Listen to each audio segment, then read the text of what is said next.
The Secret Garden, Chapter 17, A Tantrum. She had got up very early in the morning and had worked hard in the garden. She was tired and sleepy. So as soon as Martha had brought her supper and she had eaten it, she was glad to go to bed. As she laid her head on the pillows, she murmured to herself, "I'll go out before breakfast and work with Dickon, and then afterward, I believe, I'll go see him." She thought it was the middle of the night when she was awakened by such dreadful sounds that she jumped out of bed in an instant. What was it?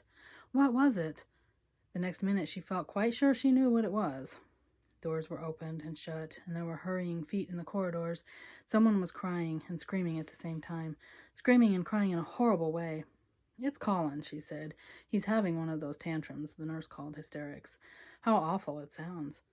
As she listened to the sobbing scream, she did not wonder that people were so frightened that they gave him his own way in everything rather than hear them. She put her hands over her ears and felt sick and shivering. "I don't know what to do. I don't know what to do," she kept saying. "I can't bear it."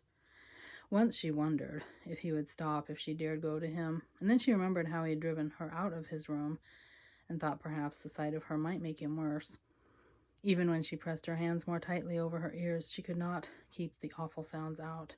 She hated them so and was terrified by them that suddenly they began to make her angry, and she felt as if she would like to go fly into a tantrum herself and frighten him as he was frightening her. She was not used to anyone's temper but her own. She took her hands from her ears and sprang up and stamped her foot. "He ought to be stopped. Somebody ought to make him stop," she cried out. Just then she heard feet almost running down the corridor, and her door opened and the nurse came in. She was not laughing now by any means. She even looked rather pale. "He's worked himself into hysterics," she said in a great hurry. "He'll do himself harm. No one can do anything with him. You come and try like a good child. He likes you." "He turned me out of the room this morning," said Mary, stamping her foot with excitement. This stamp rather pleased the nurse. The truth was, she had been afraid she might find Mary crying and hiding her head under the bedclothes. "That's right," she said. "You're in the right humor. You go and scold him. Give him something new to think of. Do go, child, as quick as you ever can." It was not until afterward that Mary realized the thing had been funny as well as dreadful. That it was funny that all the grown-ups were so frightened that they came to a little girl just because they guessed she was almost as bad as Colin himself. She flew along the corridor, and the nearer she got to the screams, the higher her temper mounted. She felt quite wicked by the time she reached the door. She slapped it open with her hand and ran across the room to the four-poster bed. "You stop!" she almost shouted. "You stop! I wish everyone would run out of the house and let you scream yourself to death. You will in a minute, and I wish you would." A nice, sympathetic child could neither have thought nor said such things, but it just happened that the shock of hearing them was the best possible thing for this hysterical boy, whom no one had ever dared to restrain or contradict. He had been lying on his face, beating his pillow with his hands, and he actually almost jumped around. He turned so quickly at the sound of the furious little voice. His face looked dreadful, white and red and swollen. He was gasping and choking, but little Mary did not care an atom. "If you scream another scream," she said, "I'll scream too, and I can scream louder than you can, and I'll frighten you. I will frighten you." He actually had stopped screaming because she had startled him so. The scream which had almost choked him, and tears were streaming down his face, and he shook all over. "I can't stop," he gasped and sobbed. I can't. "You can," shouted Mary. "Half that ails you is hysterics and temper. Just hysterics, hysterics, hysterics." She stamped each time she said it. "I felt the lump, I felt it," choked out Colin. "I knew I would.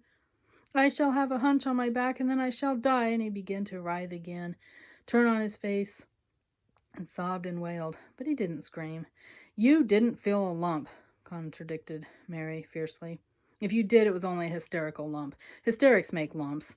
There's nothing the matter with you and your horrid back, nothing but hysterics. Now turn over and let me look at it." She liked the word hysterics and somehow felt it had an effect on him. He was probably like herself and had never heard it before. "Nurse," she commanded, "come here and show me his back this minute." The nurse, Mrs. Medlock, and Martha had been standing huddled together near the door, staring at her, their mouths half open. All three had gasped with fright more than once. A nurse came forward as if she were half afraid. Colin was heaving great, breathless sobs.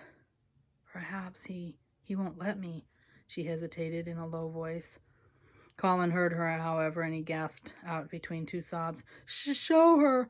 She'll see then." It was a poor, thin back to look at when it was bared. Every rib could be counted, and every joint of the spine, though Mistress Mary did not count them as she bent over and examined them with a solemn little face.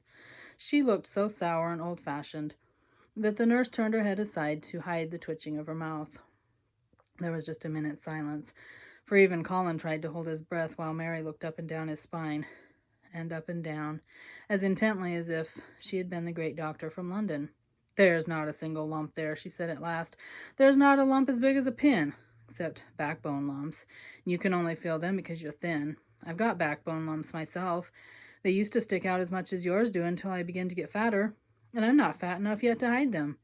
There's not a lump as big as a pin. If you ever say there is again, I shall laugh." No one but Colin himself knew what effect those crossly spoken childish words had on him. If he had ever had anyone talk about his secret terrors, if he had ever dared to let himself ask questions, if he had ever had childish companions, and had not lain on his back in the huge closed house, breathing an atmosphere heavy with the fears of people who were most of them ignorant and tired of him, he would have found out that most of his fright and illness was created by himself. But he had lain and thought of himself and his aches and weariness for hours and days and months and years. Now that an angry, unsympathetic little girl insisted obstinately that he was not as ill as he thought, he was actually feeling as if she might be speaking the truth. "I didn't know," ventured the nurse, "that he thought he had a lump on his spine. His back is weak because he won't even try to sit up. I could have told him there was no lump there." Colin gulped and turned his face a little to look at her. "Could you?" he said pathetically. "Yes, sir." "There," said Mary, and she gulped too. Colin turned his face again, but for his long, drawn-out breaths, which were the dying down of his storm of sobbing, he lay still for a minute, though great tears streamed down his face and wet the pillow. Actually, the tears meant a great curious relief had come to him. Presently he turned and looked at the nurse again. Strangely enough, he was not like a Rajah at all as he spoke to her. "Do you think I could live to grow up?" he said. The nurse was neither clever nor soft-hearted, but she could repeat some of the London doctor's words. "You probably will, if you will do what you are told to do, and not give way to your temper, and stay out a great deal in the fresh air." Colin's tantrum had passed, and he was weak and worn out with crying, and this perhaps made him feel gentle. He put out his hand a little toward Mary, and I'm glad to say that her own tantrum having passed, she was softened too and met him halfway with her hand. So it was sort of a making up. I'll go with you, Mary," he said. "I shan't hate fresh air if we can find—" He remembered just in time to stop himself from saying if we can find the secret garden. And he ended, "I shall like to go out with you if Dickon will come and push my chair. I do want to see Dickon and the fox and the crow." The nurse remade the tumbled bed and shook and straightened the pillows, and then she made Colin a cup of beef tea and gave a cup to Mary, who really was very glad to get it after her excitement. Mrs. Medlock and Martha gladly slipped away, and after everything was neat and calm and in order, the nurse looked as if she would very gladly slip away also. She was a healthy young woman who resented being robbed of her sleep, and she quite yawned openly as she looked at Mary, who had pushed her big footstool close to the four-poster bed and was holding Colin's hand. "You must go back and get your sleep out," she said. "He'll drop off after a while if he's not too upset. Then I'll lie down myself in the next room." "Would you like me to sing that song I learned from my ayah?" Mary whispered to Colin. His hand pulled hers gently, and he turned his tired eyes to her appealingly. "Oh, yes," he answered. "It's such a soft song. I shall go to sleep in a minute." "I will put him to sleep," Mary said to the yawning nurse. "You can go if you like."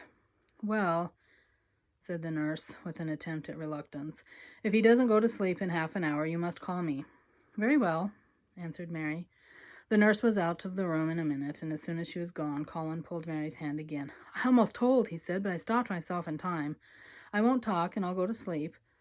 But you said you had a whole lot of nice things to tell me. Do you think you found out anything at all about the way to the secret garden?"